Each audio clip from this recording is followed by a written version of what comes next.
All right, it's almost officially week 2, but we can't stop thinking about week 1.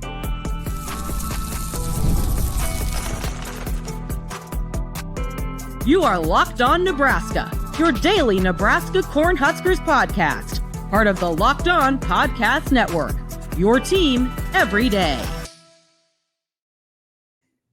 Good morning, and thanks for making Locked On Nebraska your first listen every day. We are free and available wherever you get podcasts and on YouTube, part of the Locked On Podcast Network, your team every day. And today's episode is brought to you by Game Time. Download the Game Time app, create an account, and use the code LOCKEDONCollege for $20 off of your first purchase. Welcome in. It's Monday. It is September. I am Mitch Sherman from The Athletic. Connor Happer of 1620 The Zone is with me. We are back to somewhat of a normal schedule after last week when every day since the game, Nebraska's opener on Thursday night at Arrowhead against Cincinnati, has felt like a Sunday to me. We're on Sunday number 5, it seems like. And today, Labor Day, is another holiday. So somewhat normal schedule today. Matt Rhule will talk to the media around 11:30 a.m. We'll hear his last thoughts on the season opener, 20-17 victory for the Huskers against Cincinnati. And it's Akron week. First game with beer sales at Memorial Stadium is Saturday night, for those who care about that. It is the 7-year anniversary today, Connor, of the day when Nebraska did not play Akron, September 1st, 2018, the rain. And fittingly, it's raining around eastern Nebraska. Let's hope for none of that on Saturday night. And the fact that they scheduled this as a night game is like tempting fate because the TV networks. I would love to see just today, in honor of it being the anniversary of that game, I would love to see Ndamukong Suh show up in an oversized football jersey and walk his way across my front driveway or something like that. that'd be awesome. He should do that with Toto's Africa playing in the background. Oh man, yeah, that we had to find a lot of ways to entertain ourselves during the 2 hours in which the game was delayed before it ultimately got canceled. And boy, did we ever! That was a weird night. If Butch Hug could just come out and walk across the street. Butch is available. So yeah, I think we could get him out there. We can honor him before the game on Saturday and have him just point in the direction of the locker room, which is now a different locker room for Nebraska and the visiting team. So the Zips are coming back. They'll be in town. Going to play football this time. It's pretty much a guarantee. And it's a get well week for Nebraska. Not that Nebraska has too many wounds to lick. The Huskers are, after all, 1-0, but it was not the stellar showing that some predicted. Akron lost 10-0 to Wyoming at home in its opener, so this should be a game for Nebraska's defense, certainly, to have a big day. And I think more pressingly, people are going to be hoping for things from Dana Holgorsen and the offense that we didn't see fully on display last Thursday. We're going to get to a lot of that in this show today. But first, let's put a bow on the season opener down in Kansas City. We can't let this week begin without looking back somewhat at the spectacle that was at Arrowhead Stadium, Connor, on Thursday night. What are you going to remember most about that experience? Because it was certainly a memorable one with anywhere from 60 to 70,000 Nebraska fans packed into an NFL stadium. This sounds negative, and I really don't mean it that way. I mean it in a positive way. I will remember the stories that all the people told to me as we were at the Blur tailgate at Kauffman Stadium doing our pregame show and walking over to the stadium. It became a common theme. It took me 6 hours to get to Kansas City today. Just back bumper to bumper from wall to wall, from Omaha or Lincoln to Kansas City the entire day, which gives you a really good illustration of how crazy of a takeover it was. I mean, even, we were in there, fortunate enough to be on there on Wednesday night, and all the restaurants in town. Hell, the mayor tweeted about Nebraskans and how they're always welcome, things like that. Obviously, Nebraskans are familiar with the city. It's only 3 hours away. Most people have been there, if not have heard of it. Yeah, I've probably heard of it, but my goodness, that's the big picture takeaway. It was quite the spectacle. It was full of red. Yeah, Troy Dannon reminded the mayor, or told the mayor, that Nebraska fans plan to be back in December, late December, for the NCAA championships in volleyball, which are going to be held at the T-Mobile Arena. So Nice call. yes. And there's been some other conversation about another game at some point and things like that as well. So keep that in mind. There was red everywhere. I think some of the Chiefs who came out onto the field in the hour before the game looked up and were just kind of confused. It certainly looked like a home game with the with the Chiefs. Right. They're like, why am I not playing right now? I should be playing. This is my game.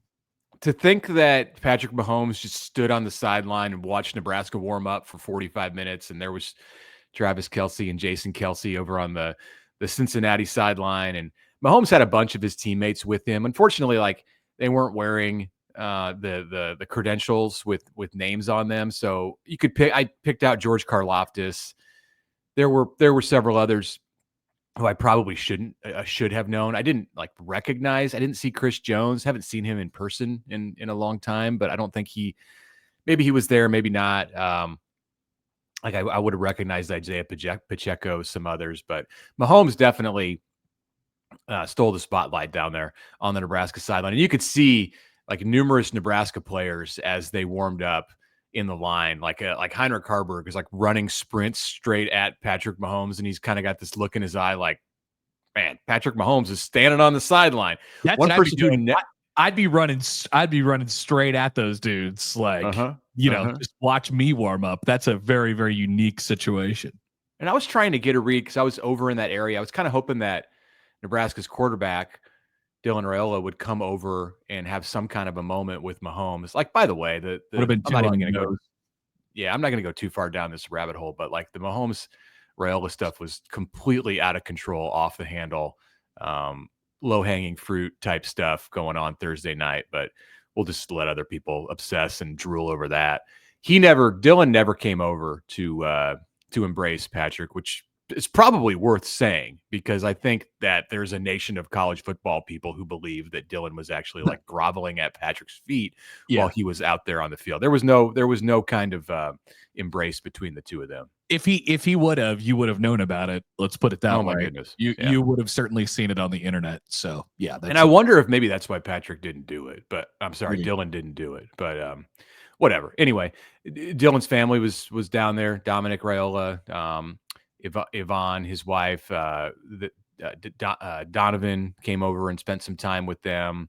Neil Smith, the ex-Nebraska great and ex-Kansas City Chief great, was on the sidelines and had a moment with Mahomes. That was that literally happened right in front of me. That was kind of cool to see NFL royalty like that. So it was it was unlike any kind of event that Nebraska football has ever been involved in, both on the field before the game and certainly out in the parking lots at Arrowhead, where I took a few, an hour or so, 2 hours to just walk around and take it in and run into who I ran into. And it was everyone, because basically everyone from Nebraska was there. Yeah, seriously, it was like a home game. It just a little different, It's not the same song and dance. It's not the same routine as everybody goes through on Saturdays in Lincoln. So I thought that was really cool and a good experience for them. And only apparently 3 to 5 hours down the road.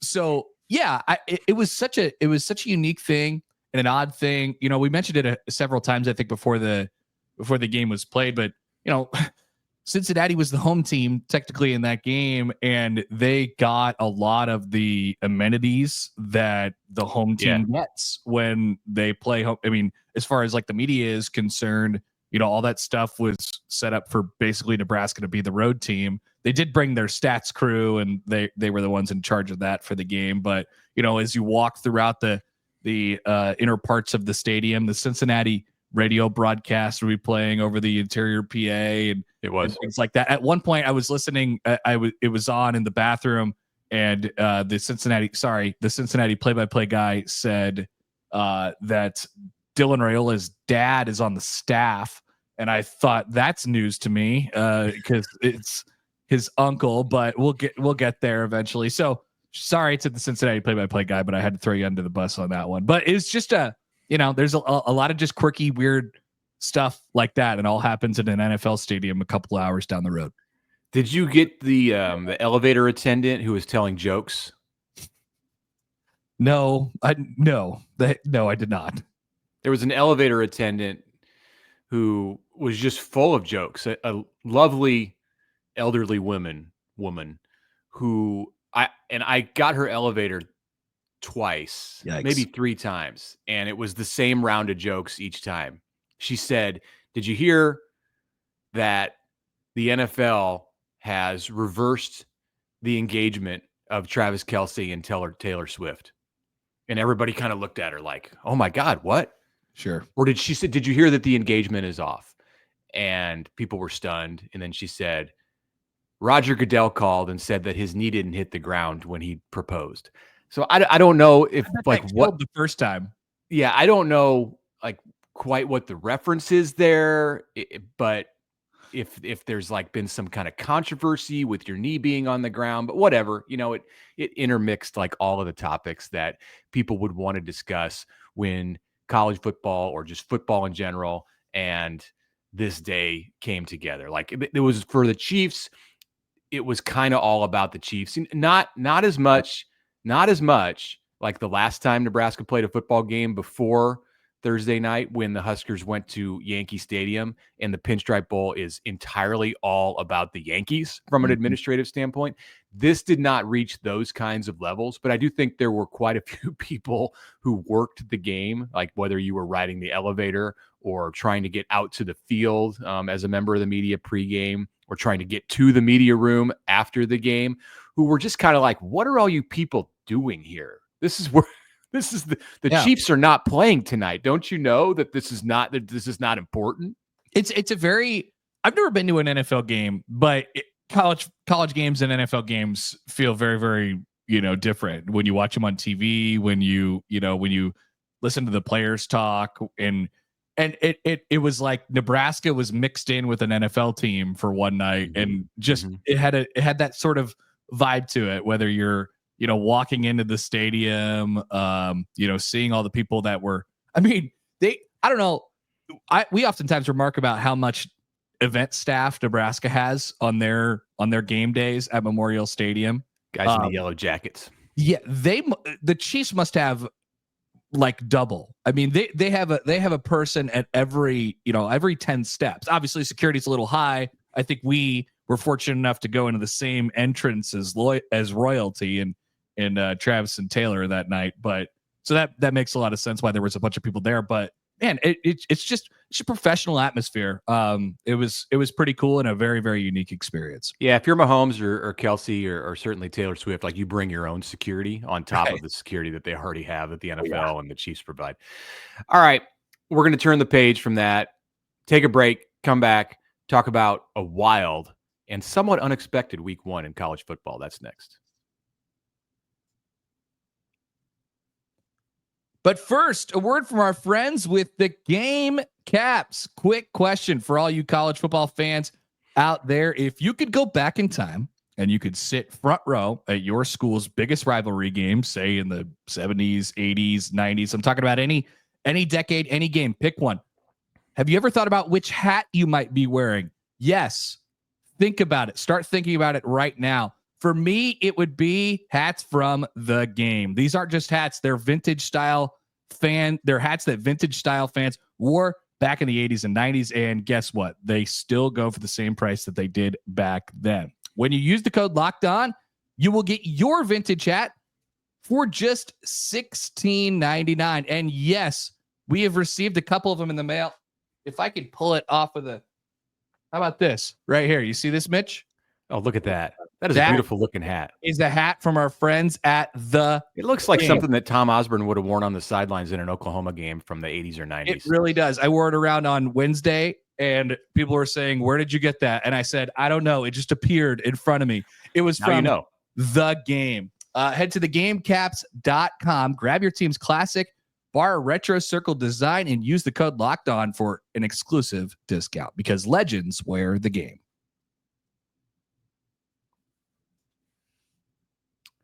And a message now from Game Time, because college football is back and we could not be more excited. The tailgates, the rivalries, the energy in the stand, there's just nothing like it. But let's be real. Actually getting tickets can feel like more of a battle than the game itself at times. You have to deal with endless queues, hidden fees, prices jumping at checkout.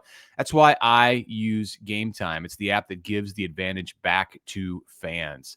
It's the easiest way to score last-minute tickets at the best prices with no surprise fees. What you see is what you pay. The app makes it simple to see views from your seat. You can take advantage of zone deals. What are zone deals? With zone deals, you pick the section, Game Time picks the seats, and you save. Think about trying that out for Saturday night at Memorial Stadium. Akron's coming to town. You can pick your section. Game Time can help you find the best seat. It saves you time and it saves you money. Takes the guesswork out of buying tickets. Take the guesswork out of buying college football tickets with Game Time. Download the Game Time app, create an account, use the code LOCKEDONCollege for $20 off your first purchase. Terms apply. Again, that's promo code LOCKEDONCollege for $20 off. Swipe, tap, ticket, go. Download Game Time today. All right, welcome back. Connor Happer, Mitch Sherman with you. I think there's still one. Isn't there still one more college football game here on Labor Day? Yeah, TCU, North Carolina on Monday night. Bill Belichick, Chapel Bill gets it rolling tonight. I always forget for some reason which game is today, but for the most part, that is going to look weird, by the way. I know. So odd. That'll be an interesting watch. But for the most part, the Hayes in the barn here for week one. Let me ask you this. Watching a weekend of college football, and we'll get into some bullet points here in a second. Do you feel any differently about Nebraska's performance in week one, given the slop of what you saw the rest of this weekend? It wasn't pretty. I honestly do. I do. Because the games that I focused on the most, there were two on Saturday. Well, three, because I 3 on Saturday. It was Ohio State, Texas, which was 0-0 for a while. It was Alabama, Florida State, and we'll talk about Alabama here in a minute. LSU, Clemson on Saturday night, and then I sat and watched the entire Miami Notre Dame game last night. And that one, Miami, to me, got things going in an offensive way that was a little bit different than some of the other teams, and so did Florida State. Like, there's the balance of power in college football shifting back to the state of Florida. Hot take: Ooh. Miami and Florida State are back. But yes, because of the way that teams looked just kind of inept for in large part, especially on the offensive side, mistake-filled. You can go back to the Ireland game. It was like that in the rain. They played in the rain last night in Miami. I do. I feel like Nebraska's kind of like on par with others in college football in not looking like anything close to a finished product in week one. Yeah, and Nebraska was one of the few teams that played a power conference team in week one, and they did it on a Thursday night in a unique scenario. Like every year, we need to put a reminder on our calendars to remind ourselves that it's not going to be perfect on week one.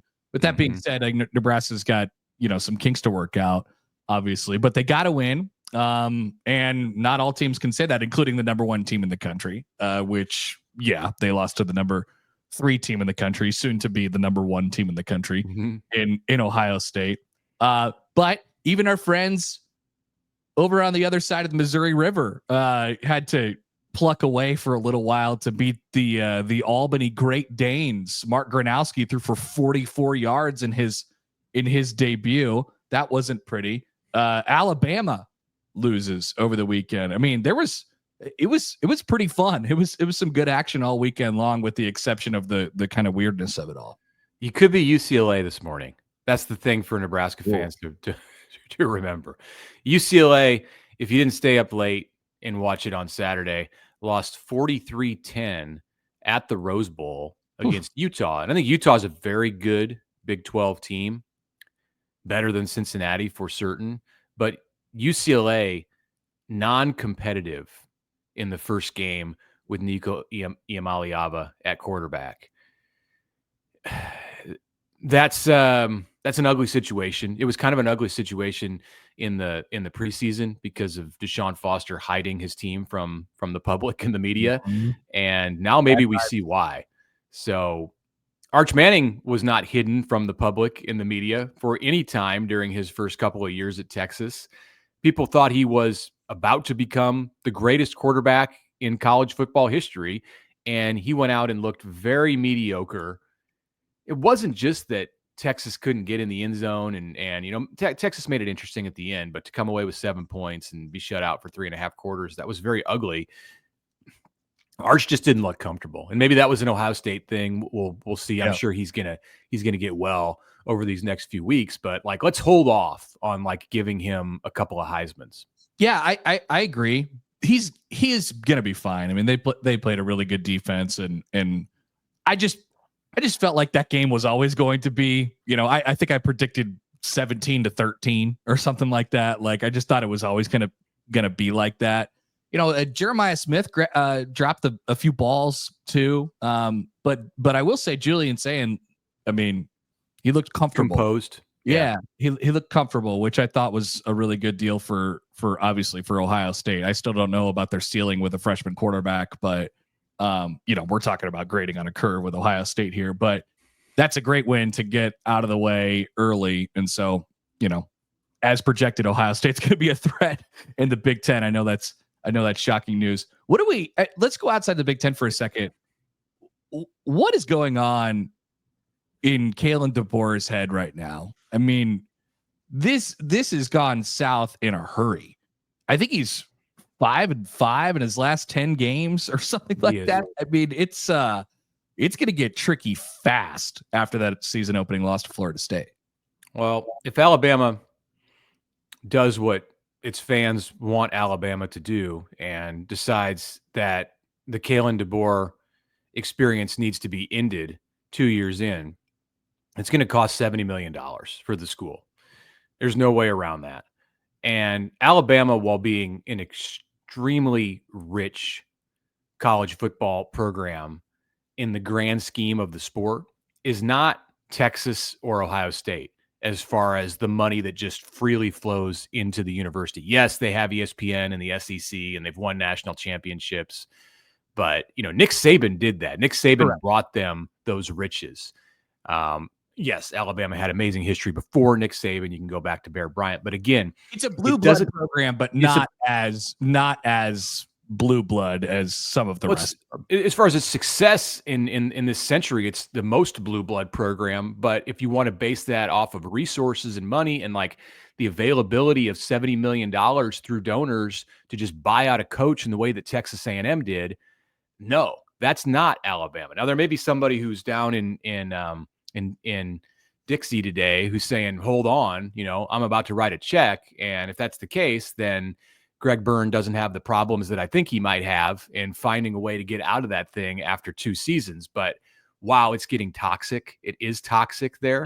And this is the Locked On Nebraska podcast. So let's just say their recent misery, their new misery, they have Tony White to thank for that. The former Nebraska defensive coordinator who had Alabama all tied up in knots with what the Tide were trying to do offensively. Tony was looking good on the TV on Saturday afternoon. I made the comment during the second half of that game that he's about to be 1/12 of the way through a season that is going to get him a head coaching job in December. Yep. They're going to be a really weird team to follow this year too, because they're going to make this dramatic improvement, it appears, on defense. And we all knew last year was a little bit of an outlier for them. It started off on a bad foot in Ireland and then just never got back off the ground. So it was going to flip just how hard. So they're going to have a flip on their defense.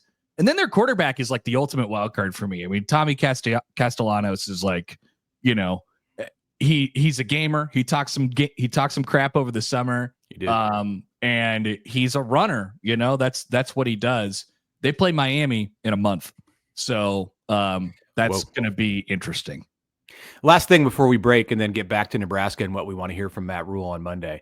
Did you see Marty Brown in that Miami Notre Dame game on Sunday night, moving the line of scrimmage? He scored Miami's only touchdown on the ground, ran for 54 yards on 15 carries, split time with Mark Fletcher.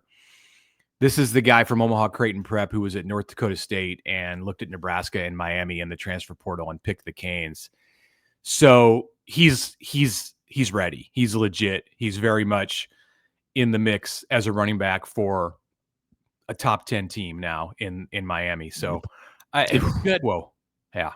And Nebraska could have used him. Now they tried, you Can't cry over spilled milk at this point. Yeah, exactly. So, speaking of those running backs and what's going on at Nebraska, let's take a break, come back, discuss what we need to hear from Matt Rhule on Monday at Memorial Stadium. That is next. But right now, an important request for you. Locked On wants to hear from you. We've put together a survey to learn more about our listeners and make your favorite podcasts even better. This is your chance to tell us what you like, what you don't, and answer questions about our advertising. Go to lockedonpodcasts.com/survey to get started.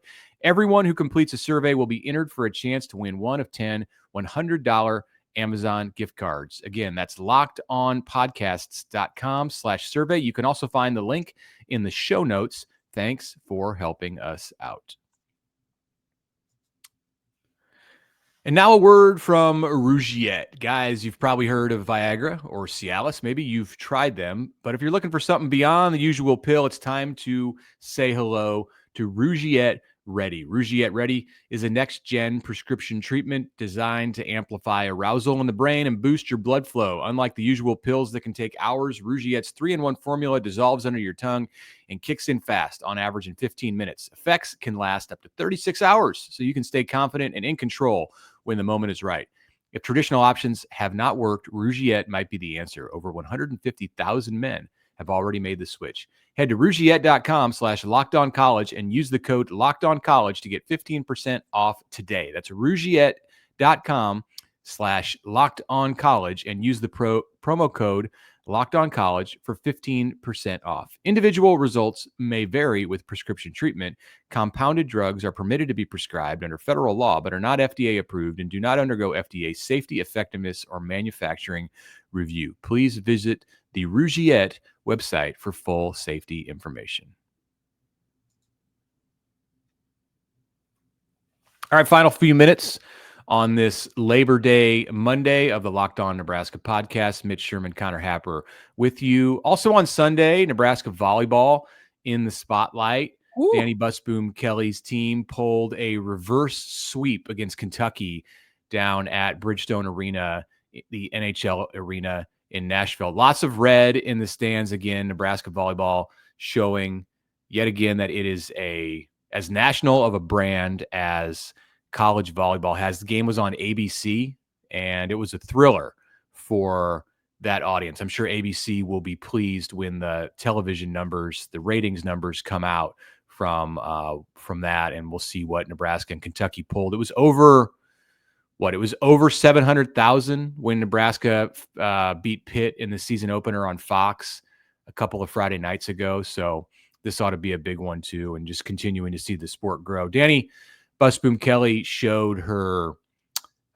aggressive side in that match. Huskers, as the reverse sweep would indicate, got down 2-0, and then Danny shook up the lineup. She changed the libero. She changed to the opposite hitter. We got to see more of Virginia Adriano, Nebraska's big Italian freshman, and it flipped the energy in that match. The Huskers were getting it taken to them by the Cats, and it completely changed in the final 3 sets, obviously. Yeah. I mean, for a team like that, I bet Danny is sitting there like, nice. This is awesome. Keep pushing. It's like, oh, we're struggling. I'll go to team 1A. Yeah, we'll see what they can do. She's got that in her back pocket, but good to see a little bit of adversity from that group. I think they'll lose this year, but I'm getting less sure. Likely to go now into Big Ten play undefeated. A few weeks of non-conference left. The Huskers are home for what doesn't appear to be anything of a challenge this weekend in their Devaney Center opener, and on Friday and Sunday. And then they do have Utah, which is a good team, decent team from the Big 12 coming in. I believe Arizona is on the schedule, but they've beaten 3 top 10 teams in their first 4 matches, and that's going to be the biggest hurdle in the way of getting through the non-con unscathed. And then, you got to go up against Penn State. By the way, Penn State and Wisconsin, if you care about this, when we talk about the Big Ten, took it on the chin. Both of them did on Sunday in college volleyball action. Wisconsin was taken down by Texas in Madison, and Penn State, the defending national champ, lost to Arizona State in Pittsburgh. So the Big Ten is looking open in there for Nebraska this season. That's to say Penn State will be very good. Penn State is very good, and the Nittany Lions come to Lincoln on Black Friday. That's going to be a hugely anticipated event, no matter what. Yep, got to be ready to go, no matter what. Hey, by the way, we got this email from Jared, a listener of the podcast. By the way, speaking of listener interaction, get your mailbag questions in for this week. We are back, folks. So send those to us. Jared sent this in after hearing us talk about the signage on I-29 for a little town called Oregon. Here's some info on Oregon.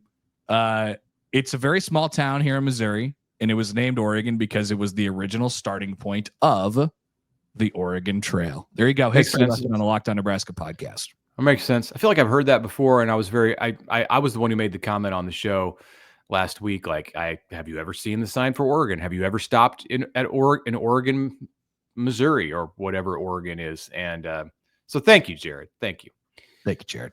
Today, Matt Rhule on the stage in Lincoln. Hear from the head coach for the first time since Nebraska's season opener. On Tuesday, we'll get Dana Holgorsen, John Butler, Dylan Raiola, and some other players. What do you want to hear from Matt Rhule today? Well, I mean, the obvious, like, hey, what'd you think? I imagine that answer will go something like this after he's watched the game now multiple times. Remember, Rhule, he'll probably also talk about this. He watches the cut ups and he watches the tape. He also likes to watch the TV. The TV copy. He'll probably mention that today.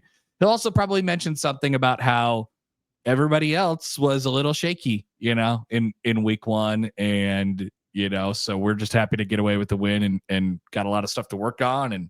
And here comes week 2. So that'd be my guess. But, I want to hear him sort of break it down a little bit. And then, I think the more important stuff probably will be from the coordinators tomorrow with Dana Holgorsen and John Butler. So, we'll see how that one gets torn apart and what we'll see going on in week 2.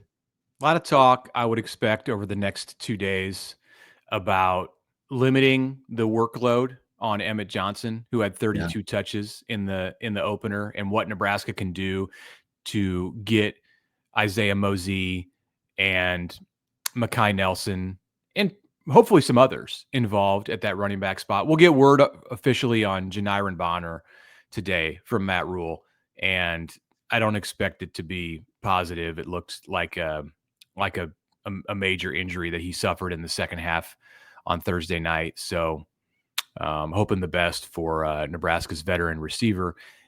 I think we'll hear about explosives, about how Nebraska can manage to get some more big plays worked into the offense, whether it's from the receiver spot or the tight end spot.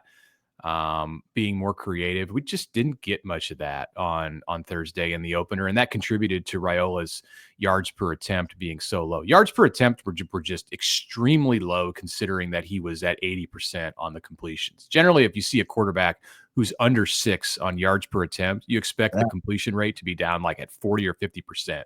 And Dylan was at 80. So that just tells you that they didn't break any big plays, and everything there were a lot of checkdowns. So to be fair, it was that way around college football. Like there just wasn't a lot of trust in quarterbacks over the weekend. And some of that is not in the big games, not in the games that I watched. Yeah. Right. So I think the general sense was, let's just try and let's do whatever we can to get out of this thing with a win. Let's not, let's not take too many shots here. Let's just try not to turn the ball over and get out of here with a 1-point win any way we can.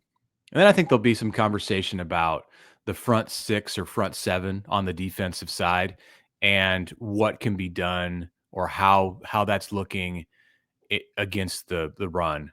you have to take with a grain of salt what you saw on Thursday because the QB run game was such a big part of it. And I think that caused Nebraska to have to back off a little bit. And Brendan Storesby still ran for 96 yards. Nebraska's not going to see a quarterback like that well, I don't know what Akron and Houston I don't care what Akron and Houston Christian have. Yeah. Yeah. In the Big Ten, those guys are going to be few and far between who can run like Storesby. So, but Nebraska just bottom line on the defensive front has to be more disruptive and has to do a better job of standing up to the run game. Can't allow 200 rushing yards no matter what form it's coming from on the other side.